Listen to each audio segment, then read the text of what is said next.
right after I graduated high school, that was probably the darkest and most difficult year of my life. I was 18, I was on my own, struggling with mental illness, depression, anxiety, untreated trauma from things that had happened to me growing up. I was working as a dishwasher and living alone in a shack behind a house, small little room with a shower and a toilet, and not doing well. And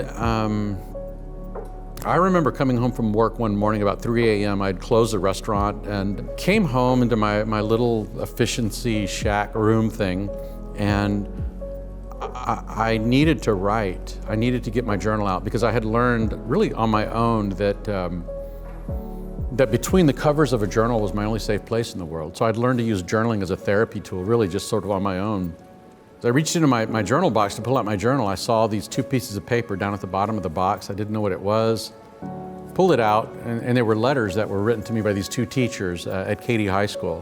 One was Joella Exley, she was my English teacher, and one was Polly McRoberts, and she was my creative writing teacher. It was literally the last day of high school. As I was walking out of their classroom, each one of them said, "Hey, here, read this when you get a chance." And I was like, whatever, I just stuck it in my backpack and didn't read it.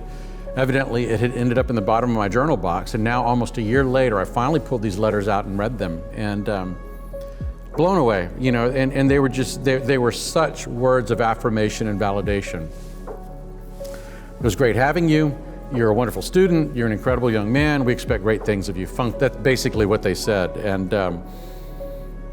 those words destroyed me, because I remember thinking like, no, that is entirely dissonant with who I think I am.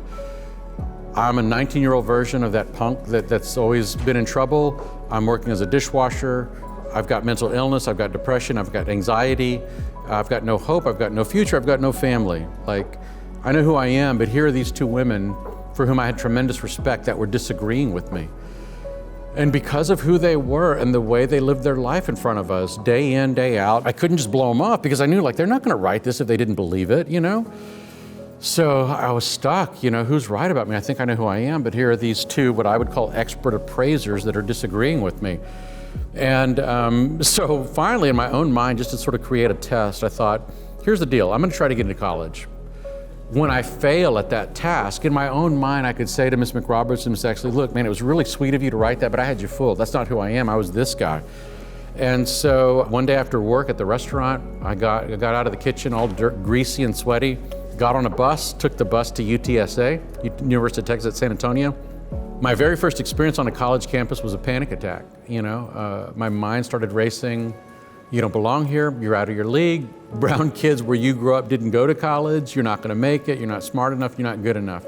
Well, the first class I had to take that fall was like English for Dummies, or English 101, I don't know what it was, but I thought, thank God, if I have any hope of passing a college course, it's gotta be English. That was always my favorite subject in high school. And so, took the course and I passed it. And I had my first bit of hard data. The question initially was, can I get into college? But the deeper question is, who's right about me or them?